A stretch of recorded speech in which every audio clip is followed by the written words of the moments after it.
성탄절이 있는 주안입니다. 예수 그리스도께서 베이비, 갓난 아기로 오심을 기다리는 절기죠. 우리가 무엇을 기다린다 하는 것은 어떻게 보면 설레이는 거이기도 합니다. 저는 이제 예전에 어떤 날이 설레어졌느냐, 소풍 가는 날이 아주 설레었어요. 소풍 가는 날이. 예전에 소풍 가는 날에 그날에만 김밥을 먹었고 환타를 먹었거든요. 아실라는 분은 아시겠지만 그래서 환타라는 걸 신문물에 음료수를 먹는다는 건 아주 기다리죠. 그래서 소풍 가는 날이 기다려졌어요. 그리고 김밥이라는 거, 와, 밥에 김을 말아서 먹는데 이게 왜 이렇게 맛있는 거예요? 그래서 김밥 먹는 걸. 그런데 여러분 학교는 어땠는지 모르겠지만 꼭 제가 가는 소풍 가는 날은 꼭 비가 와가 못 가고 취소되는 경우가 많아요. 아유, 그때마다 그때 말은 보는 말이 있었어요. 아니, 너들 학교는 소풍 가는 날마다 비가 온다. 그래가지고 많이 다시 날을 잡고 갔던 경우가 있어요. 참 기다리는 거, 설레이는 거죠. 예전에 성탄들이 되면 성탄 전날 모여서 교회에서 축하송도 하고 새벽송도 돌고 이런 설레는 마음으로 많이 기다렸던 것 같아요. 설레임이 있다는 건 참 좋은 것 같아요. 그래서 우유로 만든 아이스크림, 설레임이라는 게 있잖아요. 제가 선전하는 건 아닙니다만 참 설레인다, 좋았던 기억인 것 같아요. 그런 설레임들을 많이 이 시대에는 많이 사라졌어요. 사라졌기 때문에 성탄은 예수 그리스도의 오심을 참 기다림을 설레임으로 기다려야 되는데 하나의 절기나 행사로 기다린다는 것은 잘못된 우리의 심령이 어떻게 보면 각박해졌다, 그런 생각이 드는 것이죠. 옛날에 우리 어르신들은 정이 많이 넘쳤잖아요. 이웃 간에 그래도 어려운 시대라도 콩 한 쪽도 나눠 먹는 그런 정들이 있었어요. 참. 그래서 이웃집 밥그릇 숫자도 알고 숟가락 숫자도 알고 젓가락 숫자도 알아가지고 저 집에 요번 행사인데 부족할 낀데 하고 막 빌려주고 하는 거예요. 근데 그런 것들이 이제 약해지면서 개인주의, 그 다음에 이기주의까지 나아가다 보니 세상이 점점 힘드는 시기가 됐어요. 이 기다린다는 건, 그래서 기다리면 가치가 있는 거예요. 수능생들은 수능 치는 시험을 기다리게 돼요. 재수생들은요 1년 더 공부해서 또 기다려요. 삼수생들은요 2년을 기다려서 또 기다리는 거예요. 왜? 설레게 기다려야 그 다음 결과가 있을 수 있거든요. 그래서 기다리는 거예요. 우리가 예수 그리스도를 기다리면 예수 그리스도가 오심을 통하여 이루어질 새로운 역사, 세계가 펼쳐질 걸 믿기 때문인 줄 믿습니다. 오늘 본문에는 우리 인류에게 아주 중요한 메시지, 소식을 전하는 그런 본문이 되겠습니다. 그것을 누가 전했냐? 천사가 전해요. 천사. 성경에 나오는 천사는 미카엘이라는 천사, 그리고 오늘 나오는 가브리엘이라는 천사가 있습니다. 미카엘은 천사장으로서 뭐 이렇게 싸우는 걸 좀 주도하고 그런 걸 많이 했고요. 다니엘 때도 나왔고 오늘 이제 가브리엘은 뜻이 하나님의 사자다, 하나님의 보냄받은 자다, 이런 뜻이에요. 하나님의 사람이라는 뜻인데 그 천사가 마리아라는 사람을 찾아와서 그에게 하나님 주신 메시지, 소식을 전달하는 것이 되겠습니다. 26절, 하나님께서 천사 가브리엘에게 나사렛이란 동네로 가라고 합니다. 오늘날 말하면 서울이란 동네로 가는 게 아니라 이 남해, 사천, 그 꼴짝이 비토까지 가라는 거예요 지금. 근데 천사니까 우리 개념은 KTX 타고 휙 하는 개념보다 더 빠른 이제 천사잖아요. 그래서 사실 간님 어쨌든 사람 개념으로는 왕궁에 가가지고 전달하면 멋진 소식이 될 것 같은데 왕궁이 아니라 아주 초라한 집에 마을에 나사렛이라는 동네 변방에 가게 되는 겁니다. 갔습니다. 그래서 다윗의 자손 요셉과 증혼한 처녀 마리아를 찾아라 라고 되어 있어요. 그에게 소식을 전하는 거죠. 본문은 이제 하나는 문학적 기법으로 뭐냐면 점층법이라는 게 있어요. 점층법. 스스로 점점점 강하게 강도를 높이면. 첫 번째 뭐냐 내용이 네가 은혜를 받은 자다라는 겁니다. 저와 여러분 따라해보죠. 나는 은혜를 받은 자입니다. 축하합니다 여러분. 모두 하나님의 은혜를 받은 자입니다. 은혜는 뭡니까? 선물이에요. 영어로 기프트. 공짜로 준 걸 은혜라고 하는 거예요. 여러분이 뭔가 노력해서 대가 만약 어떤 데 가서 일을 했어요. 일을 하고 대가 몇만 원 받는다 몇천만 원 그건 대가로 받는 거죠. 그러니까 아무것도 안 하는데 떡떡떡 문전 열어지 문을 열을 때 당신에게 왕창 선물이 와서다 하고 딱 왔는데 뭐가 왔느냐? 당신은 하나님의 은혜를 받은 자입니다. 저 하나님의 선택을 받은 자입니다. 뜻이에요. 아멘. 저와 여러분은 하나님의 선택을 받아 구원에 이룬 줄 믿습니다. 예. 구원은 여러분 공짜로 받은 거예요. 여러분 노력해서 받은 게 절대로 아니에요. 그 은혜를 받은 자라. 그리고 본문에 이렇게 말하고 있죠. 26절 저녁에 와가지고 28절은 은혜를 받은 자의 평안할지어다 주님께서 너와 함께 하시도다 하니. 아멘. 예, 평안을 또 평강을 선포해 주는 거예요. 은혜를 받은 자인데 그 은혜는 선물은 내게 평강을 줄 거다라는 거예요. 여러분 저와 여러분이 구원받은 것 자체가 얼마나 큰 선물인지 몰라요. 그 하나 때문에 저와 여러분이 남들 집에서 쉬고 아이고 등 따시게 이게 등도 찢어지고 말이야. 따뜻한 데서 누워서 TV 보면서 다리 꼬아가지고 이렇게 아이고 좀 따지가면서 이래 있어야 되는데 그 시간에 지금 와서 이렇게 경건한 자세로 하나님께 예배드리고 있는 거예요. 어떻기 때문에? 은혜를 받았기 때문에. 하나님의 은혜 받은 자로서 선택받은 자로서 하나님의 은혜를 잘 감당할 수 있기를 축원합니다. 저와 여러분이 은혜를 입었다는 것 무슨 뜬금없는 소리일지 몰라요. 하지만 그것 때문에 저와 여러분이 미래가 소망이 있는 줄 믿습니다. 오늘 본문에 이 천사를 만났다. 보통 사람이 천사 만나면 어떻게 되느냐? 대부분 기급해서 죽는 거예요. 예를 들게요. 귀신을 만났다. 자빠지잖아요. 근데 천사를 만났더니 옛날에는 천사를 만났거는 좋은 일 아니면 나쁜 일이에요. 대부분 죽을 수도 있죠. 보는 것 자체도 이제 그렇게 두려움의 공포의 대상이 될 수가 있는 거예요. 근데 다짜고짜 와가지고 앞뒤 다 자르고 은혜를 받은 자요 평안을 지어다라고 하고 있는 거죠. 그러면 주님께서 너와 함께 하신다 라고 말씀해주고 있어요. 두 번째 내용은 뭔가요? 네가 잉태할 것이다. 이제 점점 더 세지죠. 은혜를 받은 자이다 이렇게 해놓더니 그 다음 자기 잉태할 것이다 라고 말해요. 여러분 처녀가 잉태할 수 있죠? 없어요? 있어요. 잉태할 수 있어요. 법적으로 이제 처녀더라도 잉태는 할 수 있죠. 법적으로는 처녀가 아니면 될 수 있고 뭐 이런저런 복잡한 들이 많아요. 잉태는 할 수 있어요.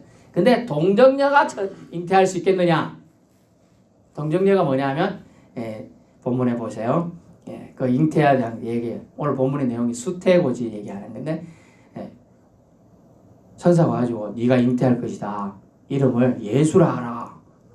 그 딱 들은 게 보통 사람이 이런 단어를 잘 안 써요. 예수란 말은 뭐냐 하면 예슈아라는 단어인데 여호와는 구원이시다 라는 단어예요. 여호수아라는 우리 성경 부문이 있잖아요. 인물도 있고 그 예슈아라는 말이 여호와는 구원이시다라는 말이에요. 이름을 들었는데 잉태했는데 아들 낳든지 사람을 놓으면 예수와 여호와는 구원이시다는 이름을 주라는 거예요. 감히 그런 말을 어떻게 그 말은 결국 뭐냐면 메시아라는 거예요. 메시아. 이스라엘 백성이 고통 중에 있을 때 어려움이 겪을 때 하나님이 약속하신 사람이 있는 그걸 메시아라고 합니다. 오늘 본문에 읽지는 않았지만 이사야 7장 14절 좀 전에 제가 말했습니다. 보라 처녀가 잉태하여 아들을 낳으니 그 이름을 임마누엘이라 하라. 임마누엘이라는 뜻은 하나님이 저와 함께 하시다 이 뜻인데 여호와는 구원이시다라는 거예요. 인류가 소망하던 이스라엘 민족이 기다리던 메시아, 그 메시아가 온다는 거예요. 31절 말씀 보세요. 보라 네가 잉태하여 아들을 낳으리니 그 이름을 예수라 하라 라고 되어 있어요. 그 예수라는 이름만 들어도 놀라운 사실이에요. 그것을 자기 귀에 천사가 말하는 걸, 천사를 본 것도 되는데 천사가 말하는 것을 듣고 그 듣는 말이 더 놀랍죠. 예수라, 네가 아들을 낳는데 구원자를 놓는다, 그런 얘기를 하고 있는 거죠. 그러면서 예수를 이런 부르해주죠. 큰 자가 되고 지극히 높으신 이의 아들, 지극히 높으신 이는 누구죠? 하나님이에요. 하나님의 아들이라 그런 받을 것이다. 그리고 하나님께서 다윗의 왕위를 그에게 줄 것이다 라고 말하였어요. 요셉도 다윗의 왕족 후손이에요. 이 마리아도 다윗의 왕족 후손이에요, 사실은. 그래서 둘 다 왕족이에요. 영원히 야곱의 집에서 왕으로 다스릴 것이다. 창세기 28장 14절을 참조하시고요. 영원히 야곱의 집의 왕이다. 결국 왕이 나실 것이다 라는 얘기죠. 엄청난 얘기를 지금 옛날에 다른 왕이 나면 어떻게 됐냐, 죽임을 당해요. 사실 이 얘기로 인하여 예수님이 태어나기 1, 2년 전부터 태어난 후에 1, 2년 사이에 그 헤롯이 다니는 지역의 모든 남자아이를 죽이라고 명령 내려요. 그래서 엄청나게 많은 아이들이 죽습니다. 예수님은 그때 꿈에 천사가 나타나서 애굽으로 피난해서 피난을 하게 되면서 피난합니다만은 그때 그 시점이고 동방박사들이 나중에 볼 내용이지만은 경배하고 돌아갈 때 좀 이렇게 듣게 되는 배경 때문에 그렇게 되게 됩니다. 다시 요약하면 아들을 낳을 것이다. 그는 큰 자가 될 것이고 하나님의 아들이라 일컬음을 받을 자가 될 것이다. 왕으로 오실 예언자가 된다라고 말해주고 있어요. 셋째는 뭐냐면 성령으로 잉태될 것이다 라는 거죠. 좀 전에 말했지만 처녀가 잉태할 수 있어요. 법적인 처녀. 결국 결혼 안 했다는 뜻인데 결혼 안 한 자가 알을 낳을 수 있느냐? 아이를 낳을 수 있죠. 우리말로 사고 치면 낳을 수가 있어요. 그런데 성경에서 말하는 이 처녀는 동정녀 개념이에요. 그 동정녀 개념을 뭐냐 하면 본문에 마리아가 말하길 나는 남자를 알지 못합니다.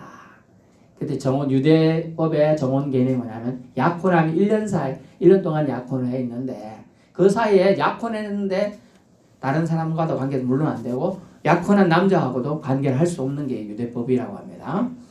남자를 알지 못하는데 지금 잉태한다고 하면 나하고 그 사람하고 관계가 있었으면 몰랐는데 관계도 없는데 잉태한다. 말이 안 되죠. 그게 바로 동정녀죠. 남자를 알지 못하는데 어떻게 잉태가 되겠습니까? 더 나아가서 뭐라고 하냐면 성령이 너에게 임하시면 지극히 높으신 이 능력이 너를 덮을 것이다. 그래서 성령으로 잉태될 것을 말하고 있어요. 여러분은 예전에 동화 같은 얘기, 신화 같은 걸 읽어보신 분이 없는지 모르겠지만 저는 많이 읽어봤습니다. 우리나라에도 그런 신화가 있어요. 읽어보신 분 있나요? 꼭 우리나라 왕조 고구려나 신라나 보니까 개국할 사람 보니까 알을 낳았는데 빛이 쭉 알을 따라가면서 사람이 태어나더라 이런 얘기, 그런 개념이라고. 참 탄생신화도 대단해요. 어느 정도 옛날에 하나님이 역사에 의한 개념들을 신적인 관념을 가진 좀 뛰어난 사람들은 알고 있었던 것 같아요. 안 그러면 그런 신화를 쓸 수가 없거든요. 그래서 얘네 뭐냐면 여러분 어떤 사람들은 보면 부활하신 예수를 믿어요. 예수께서 이 땅에 오셔가지고 세상 사람들에게 인류의 죄를 속해준 걸 믿어요. 근데 동정녀에게 나시고 성령을 잉태자라는 걸 못 믿는 사람이 수두룩해요. 세상 법칙을 생각해보자. 남자 여자가 잠을 자야 애가 나는데 관계가 전혀 없는데 애가 태어난다. 이해할 수 없는 영역이죠. 여러분 신이 이 땅에 오는데 우리 이해할 수 있습니까? 그 자체가 벌써 이해가 안 되는 거예요. 신이 인간의 몸을 입고 이 땅에 온다 자체가 이해가 안 되는 상황이에요. 이것을 받아들여야 돼요. 그래서 창세기 1장 1절에 태초에 하나님이 천지를 창조하시니라. 아멘. 말씀이 천지로 세상을 창조의 말씀으로, 또 말씀이신 예수 그리스도가 오늘 본문에 볼 것 같으면 성자, 예수님은 성자 하나님이에요. 성령 하나님의 역사 덮어요. 그 다음에 성부 하나님의 역사가 있어요. 성부 하나님도 오늘 역할을 하시는 거죠. 35절에 성령이 님께 임하시고 지극히 높으신 이의 능력이, 이 성부 하나님의 능력이 늘 덮으시리니 라고 하고 있어요.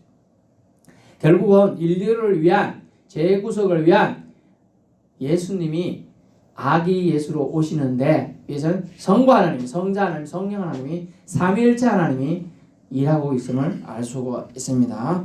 그러므로 이름으로 나실 바 거룩한 이는 하나님의 아들이라 일컬어지리라. 아멘.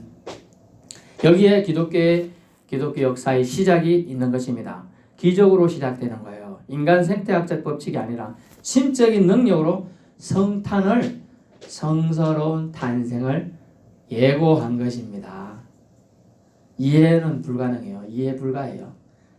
이해할 수 없어요. 인간의 짧은 지력으로는 이해할 수 없는 영역을 우리가 억지로 이해하려고 하면 머리가, 좀 표현은 그렇습니다, 머리가 터지든지 아니면 이단이 되든지 둘 중에 하나예요.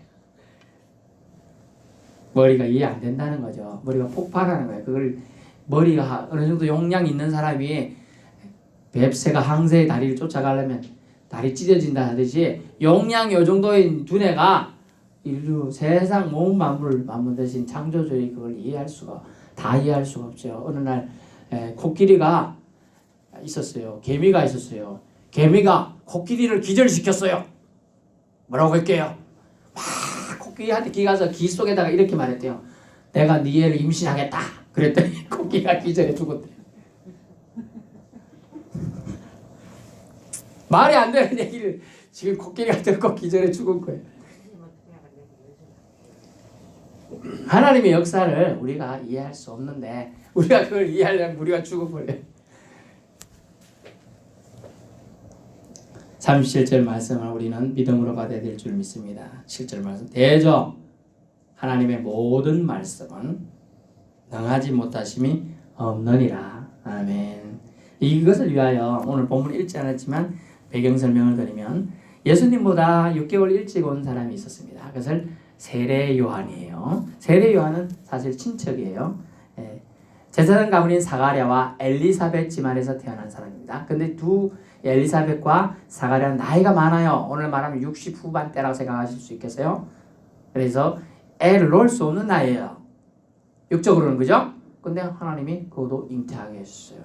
근데 사가랴한테 와서 하나님이 꿈에 네가 애를 놓을 거다. 나 못 믿겠수다. 그래 푸세요. 그래? 네가 애를 놓을 때까지 벙어리가 될 거다. 라고 벙어리가 됐어요. 말 못해요. 이래 하는데 소리가 안 나와. 그래가지고 애 놓으면 이름 뭐라고 하냐? 소리는 못해, 글씨는 알잖아요. 그래가지고 요한이라고 썼어요. 근데 그 엄마도 요한이라고 말을 한 거예요. 같은 거죠.